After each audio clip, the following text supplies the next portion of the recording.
ए जी, का हो सोना। एक बात पूछी। बिल्कुल बिल्कुल, दिल खोल के पूछो। सही जवाब देब ना। बिल्कुल। दुश्मन दुश्मन। कैसे पैदा होत होला दुश्मन। बनेला? अच्छा, दुश्मन कैसे लोग बनेला। हम्म, ये तो सिंपल तरीका बा। केहू के दुश्मन बनाओ के होखे ना, हम्म, तो सबसे पहले ओकर मदद कर। हाँ, का कर? मदद। मदद कर। एक बाद ऑटोमेटिक वो दुश्मन हो जाई।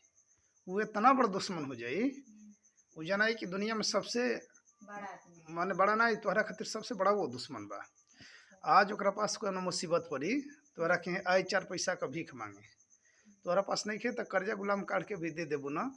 लेकिन जब ओकरा देवे के पारी आई, तो उ कुल नौबत क करा दे जब ना चाही। हम्म, तो इसलिए हम कहिला कि यदि केहू के दुश्मन बनाओ के होखे, पैसा मत। तो सबसे पहले ओकर मदद कर।